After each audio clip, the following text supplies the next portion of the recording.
Hallelujah. Sibingelele bazalwane egameni leNkosi Jesu Kristu nanamuhla kulisonto. Siyambonga uNkulunkulu lo sigcinile wasendela umusa saphila. Siyaconza ukuthi siphila kumkhonda uNkulunkulu kulomhlaba. Hallelujah. Sibonga nje impilo sipho sempilo la sibusise ngaso. Usiko mhlawumbe nekuhlela kwethu nangokufisa kwethu, kodwa ke umusa wakhe uNkulunkulu ukuthi siphile. Nanamuhla nje kulisonto bazalwane live leNkosi likhona. Siyakholwa ukuthi liyawufinyelela la ukhona khona esimeni lokuso, ekhaya la ukhona khona, emsebenzini. Siyakholwa ukuthi uNkulunkulu kukhona lafuna ukukushona namuhla egameni likaJesu Kristu waseNazaretha. Ngifuna nje ukukhuluma bazalwane ngesihloko nje noma ke indzaba yami nginike isihloko lesithi amandla elivi lelikhulunyiwe. The power of a spoken word. Mandla lakhulunyiwe. Noma mandla elivi lelikhulunyiwe. Ngicela ukuthi sesiye sithandaze singakaqhubeki. Siyabonga Baba wethu longcwele nanamuhla ekuseni umuhle Nkosi wethembekile. Ngekho lonjengawe, ngekho futhi nakufana nawe. uNkulunkulu wena wedwa wawukhona umhlaba ungakasekelo, ukhona namuhla. Ngake Nkosi wasijabulisa, ukake wasishiya.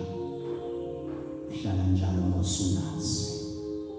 Sidabuke Nkosi njengemthombo wokuphila.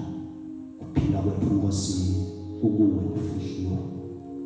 Ngakho Nkosi uthi umuntu angaphile ngesingwa sodwa, kodwa nangawe mavela vela emlonyeni wakho. Kungaba Nkosi namhla ekuseni sikunxusa, sikumema kulenzawo. Sikumema Nkosi la khona umlalela khona siyazi ukuthi uyafinyelela. Ngoba uNkulunkulu ongavinjwa lutho.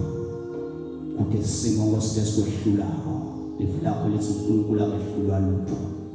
Siyakubonga Nkosi, siyakubabada, siyakudumisa futhi siyakukhothamela. Siyakholwa Nkosi ukuthi utoba nathi usihole kulenzawo. Busisa Nkosi umlaleli, asalalele ilizwi lakho. Hlangabetana Nkosi ngedithingo lakhe. Baba wethu longcwele, ludumo lonke Nkosi lungo lwakho lukufanele wena njengaNkulunkulu. Uyinkosi yangakimulo, uyinkosi lebuya ngomasinyane. In Jesus' mighty name, amen. Hallelujah. Kunemaphi bazalwane lengifuna nje ukucala ngawe encwadini yaGenesis.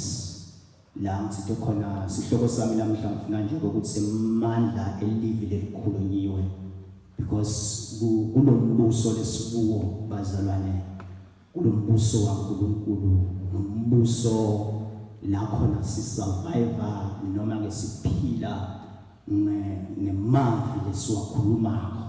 Kufanele ukuthi nasilombuso sikhulume. Ungako ukuthi nakulombuso akusebenzi lokuthi mina angithandi ukukhuluma.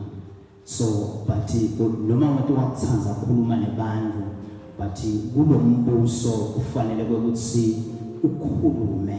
Iwe kufanele ukuthi ukhomande, kufanele ukuthi uxoxisane naNkulunkulu, ukhulumisane naNkulunkulu egameni leNkosi Jesu. Ngoba livi laNkulunkulu linemandla, lingemandla siphila ngalo. If ke singalikhulumi lona kude lokutakwendeka empilweni zethu, akwendeki litho until sikhulume, until sisho something kuNkulunkulu wethu lesimkhondayo.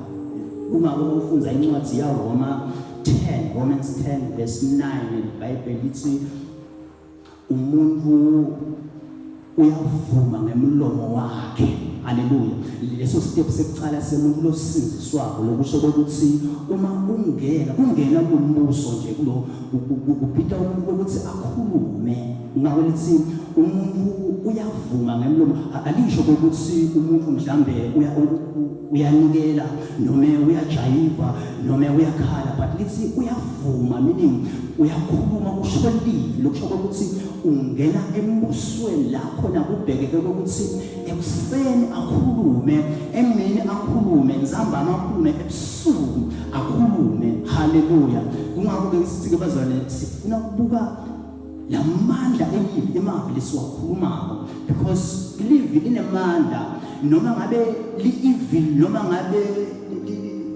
lingcwele but once walikhuluma livi empilweni yakho nakanjani liyamila nakanjani liyasebenza so kungakho thina nje singebazalwane kungakho ukuthi kumqoka ukuthi emavi lesiwakhulumako akube ngemavi lasevini laNkulunkulu noma ngabe isimo sethu siphikisana noma ngabe mhlambe impilo yethu imatima noma ngabe mhlambe sibhekana nokukhulu but kufanele ukuthi sikhulume livi haleluya kufanele ukuthi sikhulume livi ke sitalithola livi sithola eBhayibhelini lasifunza khona haleluya livi sitalithola kuNkulunkulu sitalithola ukuthi siphile kungcwele sitalithola ngokuthi sende insando yaNkulunkulu haleluya lapho sithola khona livi lesitalikhuluma encwadzini yaGenesis chapter 3 yenza bazalwane isihloko sakhona sisiwela kwemuntu esonweni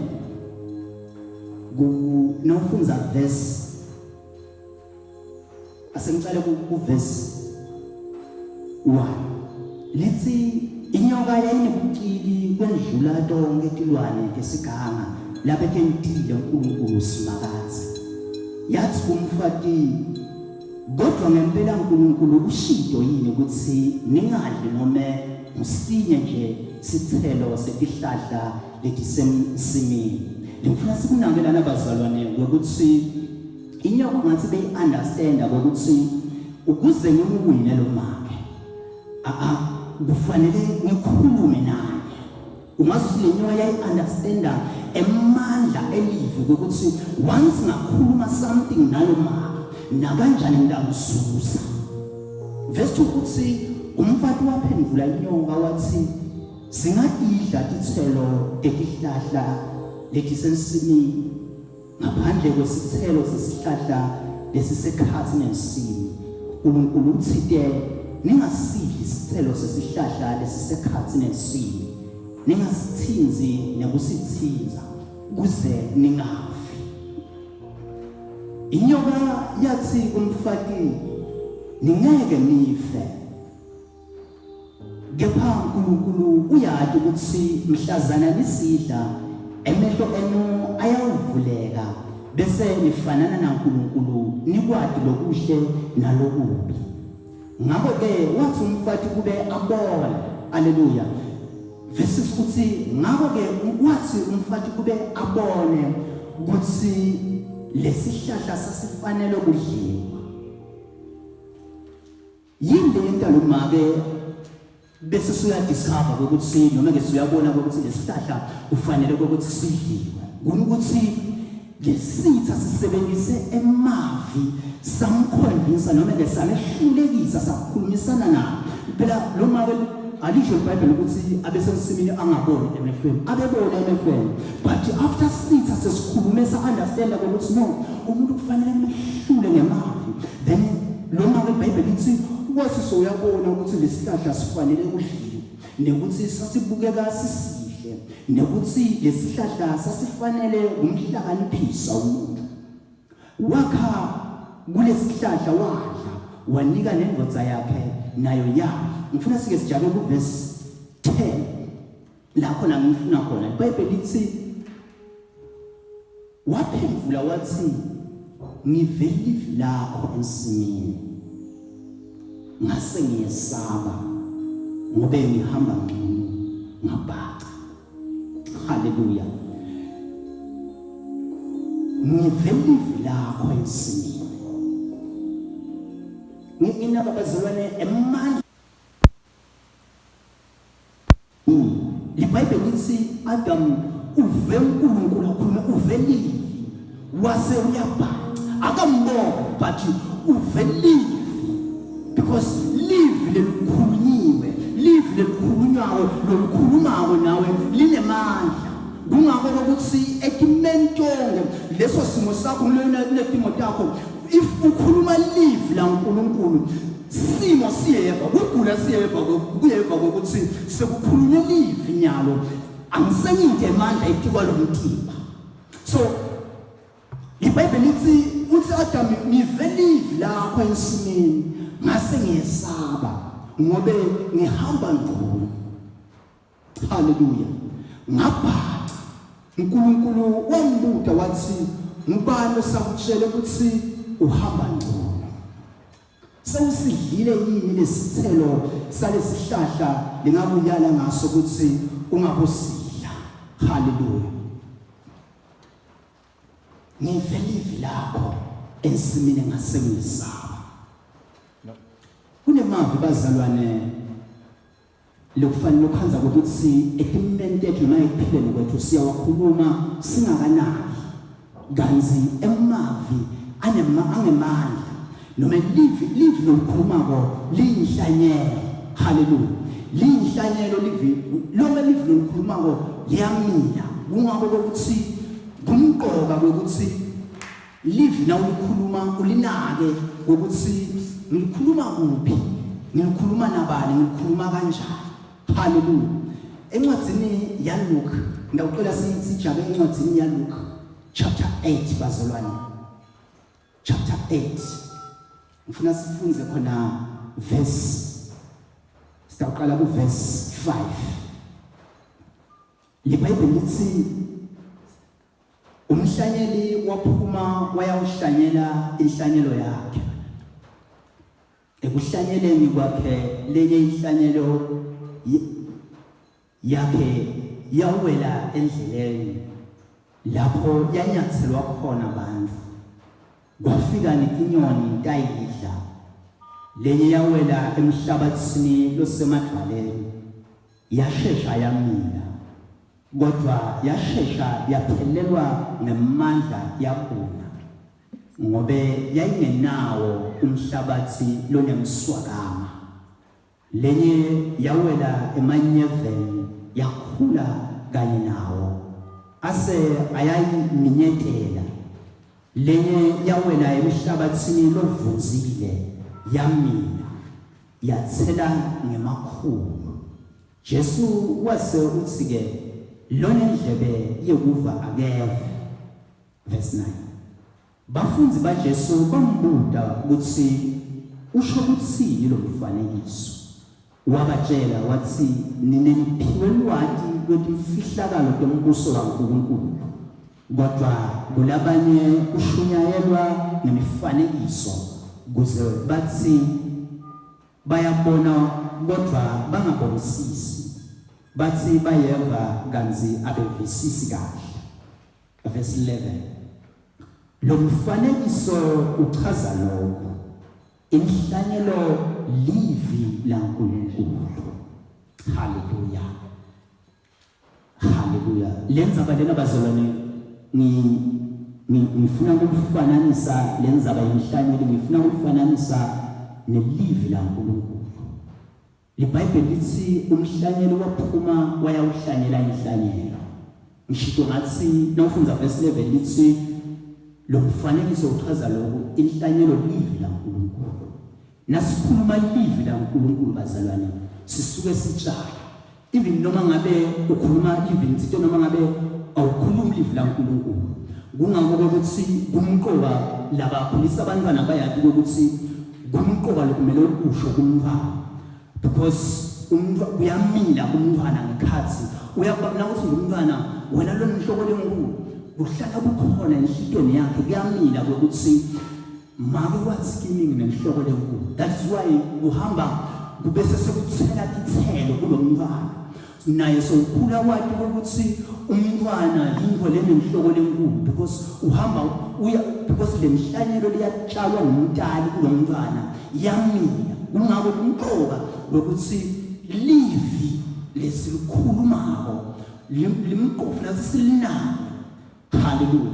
Either noma ngabe sikhuluma etimeni tethu noma ngabe sikhuluma kulabanye abantu noma sikhuluma kuphi, because nawunaka kahle kulesikhathi sekunebantu lokhanza ukuthi bakhulume amagama labafisa ungazuthi ngabe bayawa reverse, but because bahluleke loku understand ukuthi live linhlanyelo, live liyamina, so now bafisa ungazuthi ngabe bayalizephula kanti sesikhathi sokuthi sale kubadla ithelo talelo live lebalikhulumile.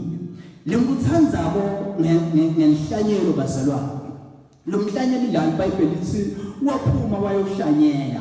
Hallelujah. IBhayibheli lithi lenye wayitshala enzaweni noma endleleni noma shothi indzawo legagadzekile, lenye wayitshala etsheni, lenye wayitshala emanyeveni, lenye wayitshala emhlabathini lovunzile. But le ngikuthandzako ngenhlanyelo, inhlanyelo yahlala ithembekile, inhlanyelo iyamila noma ngabe uyijike kuphi. IBhayibheli lithi wayijika emhlabathini womile, inhlanyelo yenta umsebenzi wayo yamila. Wayijika edwaleni, inhlanyelo yenta umsebenzi wayo yamila. Wayijika emhlabathini ovunzile, inhlanyelo yamila. Wayijika emanyeveni, inhlanyelo yamila, because inhlanyelo yethembekile iyawenda umsebenzi wayo. Kanjalo nelivi bazalwane nalo lethembekile, livi lesilikhulumako egameni lenkosi Jesu Kristu waseNazaretha, noma ngabe silikhuluma kuphi noma silikhuluma nabani noma silikhuluma kanjani, livi litawumila, livi litawuhluma la ujike khona. IBhayibheli lithi ke wayijika endleleni yamila. IBhayibheli futhi lithi lenye wayijika emanyeveni nayo yamila. Lokho kufanele ukuthi ukhulume livi, so ukhanza ukuthi naselimila lenhlanyelo seliminyetelwa ngamanyeva, kanjalo ukuthi nathi ukhanza ukuthi sikhulume livi, then naselikhula selimila bese kuba khona seliyasihlaba lelivi lesikhulumile, because linhlanyelo livi lesikhulumako bazalwane, lona liyamila noma kanjani. Hallelujah. So kumqoka ukuthi noma nganguphi bazalwane etimeni lesibhekana nato asikhulume livi la uNkulunkulu, asimkhole uNkulunkulu, asimethembe uNkulunkulu, asisho etimeguleni kwethu sisho ukuthi ngemivimba yakho Nkosi sine saphiliswa. Hallelujah. Noma nganguphi lasifunzekela khona, livi la uNkulunkulu lethembekile, livi la uNkulunkulu linawo amandla ekuwenda umsebenzi, livi la uNkulunkulu linawo amandla ekuguqula timo lesibhekana nato, livi la uNkulunkulu linawo liyakwazi ukuvusa lebekufile, livi la uNkulunkulu liyakwazi ukuletha ukuthula la kunemsindo khona, livi la uNkulunkulu liyakwazi ukudala lokungekho ukuthi kube khona, because livi la uNkulunkulu liyinhlanyelo liyamila. Kungakho ukuthi kumqoka ukuthi sikhulume noma ke ebusuku noma ekusemini noma ekusekuseni, but we have to speak live uNkulunkulu, because uNkulunkulu ubhekile ukuthi sikhulume. Hallelujah. Ubhekile uyafuna ukuthi sikhulume sisho sankulu, because once sapinza bazalwane netimo nato titawupinza noma ke nato timo titawuqhubeka tisengame, titawuqhubeka tibonakala ungazi ukuthi tinemandla, titawuqhubeka ungazi ukuthi tibonakala ungazi ukuthi tiyasehlula, kanti thina bazalwane sesingetulu kwebancobi, ngoba livi la uNkulunkulu sincoba ngalo. Nawufunza indzaba ya Jesu nakalingwa ngisathane nakatato mlinga, iBhayibheli lithi uJesu abemphendula ngelivi, then Sathane bese siyahamba uphindze uyabuya kwesikhashana aphinze amphendule ngelivi Jesu Kristu. Lokusho ukuthi nangabe sikhuluma livi ekimeni noma ekulingweni kwethu sitha siyakhwesha kanjalo bazalwane nasetimeni tethu sidinga ukuthi sikhulume livi la uNkulunkulu kuze ukuthi sitha sikhweshe. Hallelujah. So encwadini bazalwane ngifuna sifunze ukuthi njengenhlanyelo lesithi silivi la uNkulunkulu yini lokwenda ukuthi lelivi la uNkulunkulu la ngekhathi inhliziyo yethu lihlale khona noma lingapheli. Nawufunza encwadini ya Roma chapter 8 ngifuna sifunze Roma chapter 8 bazalwane. Roma chapter 8 nawufunza verse 25 liBhayibheli lithi kodwa nasethemba lokho lesingakubona sikulinzela nokubeketela. Lokusho ukuthi bazalwane live asithi sesilukhulumile bese siyalibheka ukuthi litawutshala tithelo. Live lasesilukhulumile ebukholeni benkosi noma live lasesilukhulumile lelinzando la uNkulunkulu laseshido ukuthi Nkosi yemfimba yakho thina saphiliswa. Asikwemukele noma asikukholwe ukuthi Nkosi sesiphilisiwe thina ngemfimba yakho. Hallelujah. Nakathi uNkulunkulu akehlulwa lutho asikukholwe ukuthi uNkulunkulu uthi akehlulwa lutho. Hallelujah. Hallelujah. Ngoba yena akasiyo umqambi manga. So luthi ngelembhali kodwa nasethemba lokusho sinasile ukukholwa kuloko lesingakubona sikulinzela ngokubeketela. Ubitha ukuthi sesilukhulumile livi la uNkulunkulu sililinzele ngokubeketela silinzele ngokukholwa sibe nokholwa ukuthi njengoba sesishalile bazalwane satshala livi la uNkulunkulu lona litawumila lona litawuhluma lithele tithelo. Hallelujah. So now ufunza verse Mark incwadi ya Mark chapter 11 ngicela sifunze incwadi ya Mark chapter 11 hallelujah verse 24 liBhayibheli lithi ngakho-ke ngithi kini konke leniyakucela ngemkhuleko kholwani ukuthi seninako niyawube seniyaphiwa-ke. Ngakho-ke ngithi kini konke leniyakucela ngemkhuleko kholwani.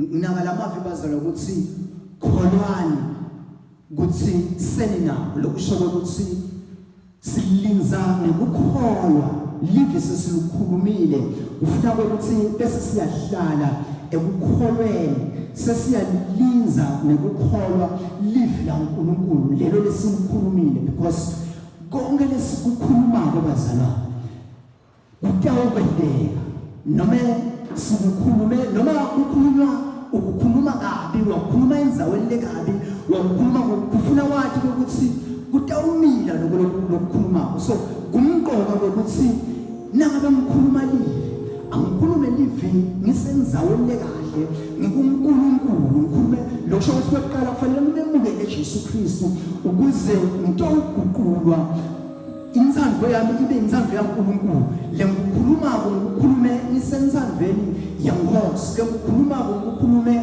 ngisenzandveni yaNkulunkulu because ngitawuvuna lokhu lengikutshalile noma ke ngitawuvuna lamavi lengiwakhulumile. So lo mbhalo uthi ke ngako ngithi kini konke bazalwane ukuthi leniyakucela ngemkhuleko kholwani ukuthi seninako niyawube seniyaphiwa. Hallelujah. Sithembiso lesibazalwane lesinikwa sona uNkulunkulu lesinikwa sona uJesu Kristu ukuthi konke lesiyakukhuluma konke lesiyakusho ngomlomo wethu uma sisenzambini yayo yenkosi asikholwe ukuthi sekwentekile asikholwe ukuthi kutawuphumelela egameni lenkosi yethu Jesu Kristu waseNazaretha asikukhole lokho lesikushito noma lokho lesikushito kuNkulunkulu. Haleluya. Ngoba uNkulunkulu uyathi ukuthi usinikile bazalwane emandla ukuthi nasesikhulumile bese lokho kuyenteka. Nawubuyela emuva endalweni iBhayibheli lithi uNkulunkulu sekamdalile Adam. iBhayibheli lithi wendlulisa tilwane uAdam noma wanika Adam tilwane ngokuthi atethe, because uNkulunkulu bekasadala umuntu lokhuluma. Nakadala indalo ekucaleni yonke lendalo lebekayidala yayingakhulumi, yayide amandla ayikhuluma, but nasekadala umuntu uNkulunkulu soyaqala somnika emagunya noma ke soyamvumela ukuthi anemlishe noma ke asho emagama etilwane. iBhayibheli lithi kuze kube namuhla lawo magama lawakhuluma Adam etilwaneni solo tilwane tibitwa kanjalo.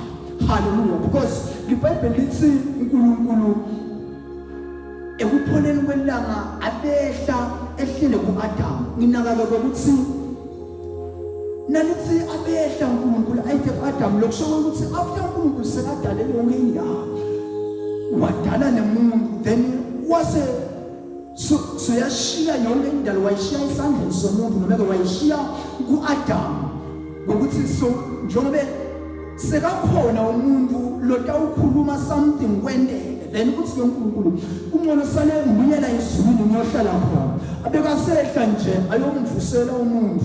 Why uNkulunkulu bese sobuyela emuva noma ke bese siyamshiya Adam? It's because Adam sonawo emandla ukukhuluma something etiwe ndalo yendeke. Nathi bazalwane uNkulunkulu usinikile emandla noma usinikile emagunya ngokuthi siphile ngalesikukhuluma.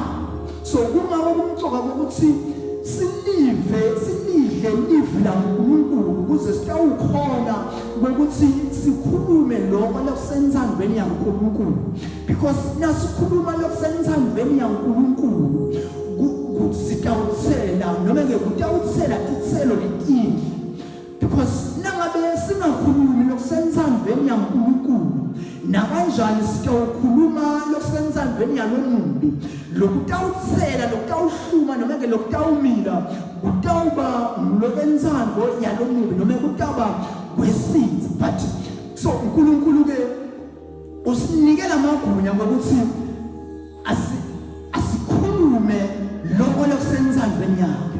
Kumqoka ukuthi sithola ke insando yaNkulunkulu. Ngisho ukuthi wena ufuna simemukele Jesu Kristu abe inkosi nemsindisi wempilo yethu. Lapho na sitawube sesiyafunza khona livi laNkulunkulu, sesiyambuleleka lokusenzandweni yaNkulunkulu, siyamemukela umoya longcwele lokungiyena lotasifundisa lokuyinzalo noma ke insando yaNkulunkulu, ukuze sitawukhona bazalwane ukukhuluma emavi latawuthela titselo lekutawuba titselo letihle noma ke letitaba ne-benefit lenhle ekuphileni kwethu. Because once sangalfunzi lelivi laNkulunkulu sitawukhuluma lokho lesikucabangako, sitawukhuluma lokho lesikubonako ngemehlo ethu, sitawukhuluma lokho lesenzandweni yalomumbi, bese sekuthela titselo letimbi noma ke dalomumbi bese sekuba nemthelela lomubi ekuphileni kwethu. So livi laNkulunkulu ke silithola ngokuthi sifunze livi laNkulunkulu, siphile kungcwele, sihambe ngenzando yaNkulunkulu.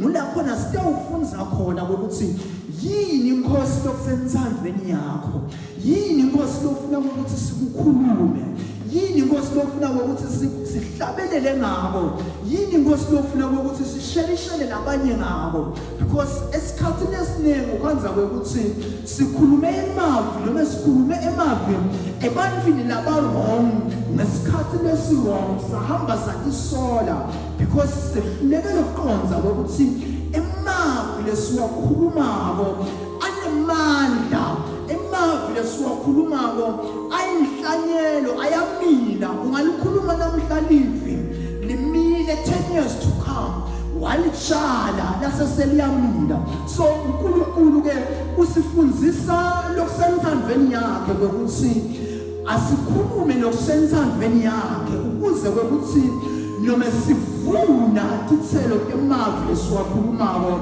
singatisoli but sivune titselo lekuntona sitawuphila ngato noma ke titselo lesitawubabethe emahloni uma sesitivuna. Hallelujah.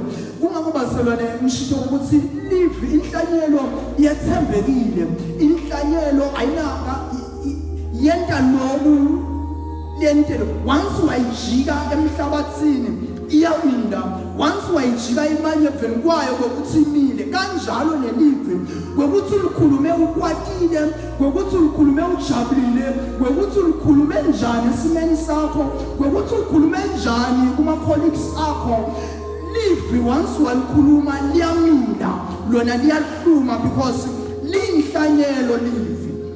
Hallelujah. So kumqoka abazalwane ukuthi live lesikhuluma akube live lesenzandweni yaNkulunkulu. Singeke siyathi inzando yaNkulunkulu uma singakamemukeli. Singeke siyathi inzando yaNkulunkulu uma singalifunzi live lakhe.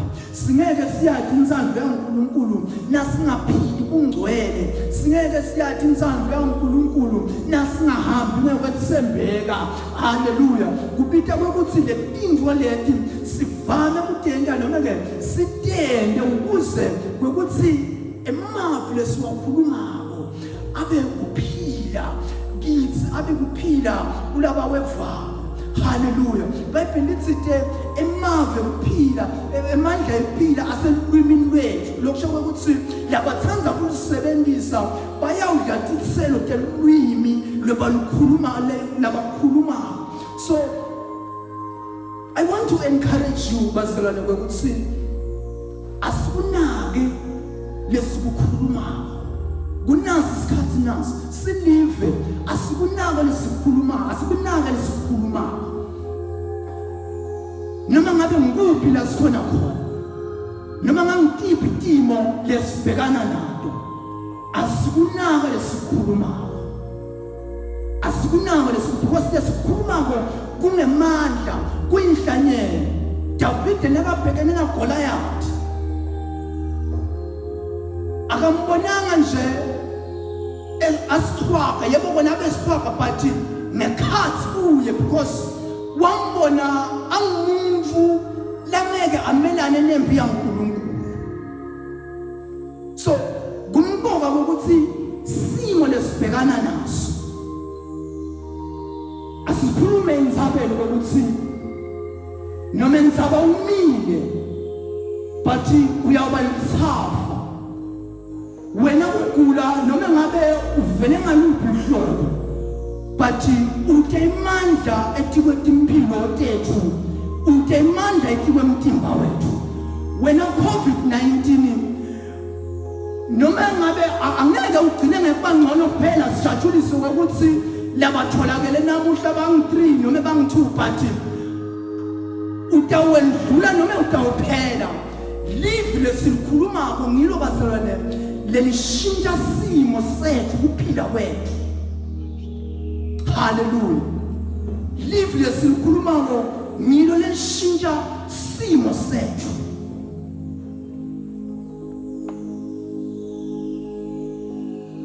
Silithola enzandweni yaNkulunkulu, silithola evini laNkulunkulu.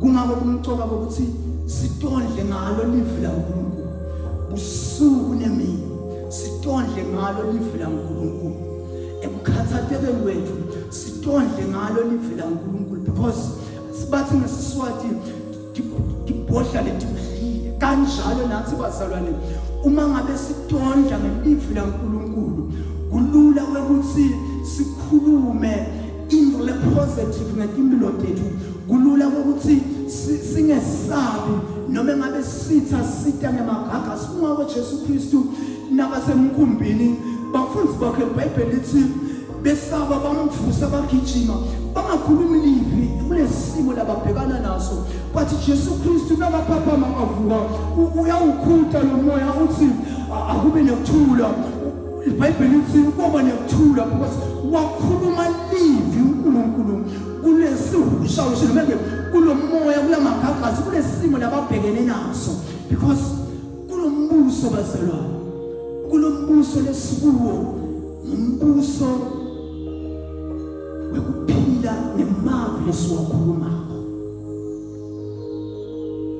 kungako ukuthi once waba simungu kamoya kude lotakufuna noma kude lotakushala because kude lotakufuna because kude lokushalile kungako noma ngabe awuthanzi ukukhuluma umuntu wathula but once wangena kulombuso lo you have to say something uthanza ungathanzi simo sivuma noma singavumi but ufanele ukuthi usiconfront isimo lobhekene naso uthi ude imandla wena simo wena etikwe impilo yami because mkhulu ngakini kunalo 7 you have to speak you have to say a word live lolukhulumile linemandla bazalwane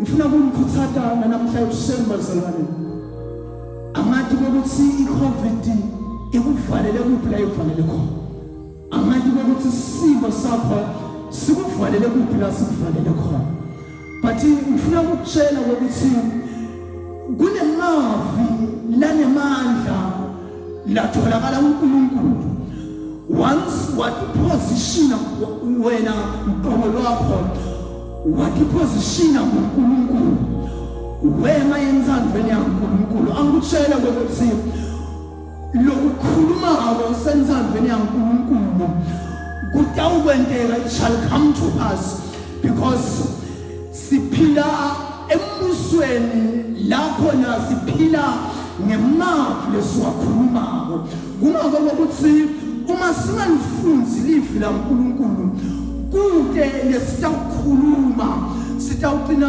ngokukhuluma imavi kukhona namavi lokhonza ukuthi siyaweva ukuthi emavi kumkhuthatha emavi enjujudo yesimahla enjujudo but nangabe kude livi laNkulunkulu ngekhathi kuwe then there is nothing you can say because kulombuso lona siphila ngelivi laNkulunkulu kudzinga ukuthi silikhulume livi esimeni lesikuso sithi noma ngabe simo siphambene nathi but siyamkholwa uNkulunkulu ukuthi kutawenteka lokulesifuna kwenteka hallelujah emafi bazalwane siwakhulumako anemandla noma ngabe asinzandweni noma ngabe livi lelibi noma ngabe livi lesenzandweni yaNkulunkulu litawumila litawuhluma litawutsela titsela kungakona ufunza livi iBhayibheli lithi uthi lombhali kodwa umbuso waNkulunkulu ngawufananisa na uthi nenhlanyelo yendlula mithi because ithi yona incane but iyamila ibe sihlahla lesikhulu ibe namagatsha netilwane temvelo tithola ishelter ngaphansi kwalesihlahla netinyoni taphela tidleke tazo but uthi lenhlanyelo yincane but iyamila hallelujah kube sihlahla lesikhulu akunenzaba bazalwane ukuthi simo sikwente waba mncane kangakanani akunenzaba ukuthi livi lolukhulumile livakala ungazuthi lincane kangakanani but angikutshela ukuthi once wakhuluma livi usenzandweni yenkosi noma usenzandweni yaNkulunkulu liyamila livi lithele amagatsha kuze ukuthi letinyoni takhele tidleke lokusho ukuthi nebantu labe bakubukela khashane once bayaqala bathola lusito kuwe because ukhuluma elifi usenthandweni yaNkulunkulu lamina. Ngiyacela bazalwane ukuthi sikhulume lifi laNkulunkulu etimeni esibhekana nazo. Singalawulwa timo lesibhekana nazo. But silawulwe ngumzamvu yaNkulunkulu, silawulwe lifi laNkulunkulu. Athini emavi lesiwakhulumako etimeni tethu? Lithini livi noma ke uliphi livi lolukhulumako lowethembela kulo wena? Ngabe ukhuluma emavi lowethu ngebangani bakho noma ukhuluma ngemavi lowethu ngema-colleagues akho noma ukhuluma emavi loticabamela wona? Lithini livi laNkulunkulu? Asikhulume lokho bazalwane lokhu senthandweni yaNkulunkulu. uNkulunkulu ukwenze mabomo ngokuthi asinike lamagama noma asinike lelungelo lokuphila nemavi lesiwakhuluma. Na ufunza incwadi yeTakha sengivala sengifuna sale sithandaza. Na ufunza incwadi yeTakha chapter 18 verse 21. LiBhayibheli lithi ulwimi lunemandla ekuphila newekufa. Labo labathanza kulusebenzisa bayakudla dithelo dalo. Hallelujah. Lokusho ukuthi bazalwane emavi lesiwakhulumako ayidlanyelo ayathela. Lulwimi lunemandla ekuphila newekufa. Ulusebenzisa njani ulwimi lwakho? Ulusebenzisa njani ulwimi lwakho? Lulwimi lukhokha lokusekhathe enhlitweni. Yini lotondla ngayo wena? Yini lokufaka enhlitweni yakho? Namuhla bengifuna ukukhuthaza ukuthi asilidle livi laNkulunkulu. Asilifunze livi laNkulunkulu. Ukuze ukuthi lingene enhlitweni yethu. Ukuze litobusa ngekhathi kithi. Ukuze ukuthi nasikhuluma livi, sikhulume livi lesenzambeni yaNkulunkulu. Mlwana lo uyasathi isimo sakho lambekele naso. Mloyo uyabathi kumkhuni bakhe lambekele nawo. Mlwana lo uyathi livi lakhe kulukhulu lobhekene nawo. Kunelivi lokufuna silukhulume. Ekwane lapho nakhona kunelivi lokufuna ukuthi ukhulume. Hallelujah. Because live lesikhulumako linemandla. Live lesikhulumako linemandla. Ngiyacela ukuthi sithandaze bazalwane egameni leNkosi namuhla emini yasekuseni. Etimele sibhekene nazo ukhona uNkulunkulu. Wethembekile akehluka lutho. Usigatsile noma usibhekile ukuthi sisho something. Sisho something etimele sibhekana nazo. Sisho something ekwehlulekweni kwethu. Ngobe yena u-actor nemavi ethu lesiwakhulumile. Noma ukukhuluma lokho wenta lokho sine lesikukhuluma esisenzandweni yakhe. Ngiyacela ukuthi sithandaze namhla ekuseni. Siyabonga baba wethu longcwele namhla ekuseni. Umuhle baba wethembekile. uyinkosi lephakeme akekho inkosi njengawe nalofana nawe uyinkosi yakhathini uyinkosi lemile uyinkosi lengashintshi uyinkosi lengaguquki live lakho Nkosi liphilile linemandla sithe Nkosi likhaliphile kwendlula inkemba likhaliphe emhlanga sidokimini siyacela Nkosi namuhla ekuseni Baba wethu lengcwele siphile ngelivi lakho usiphe imandla ekufunza livi lakho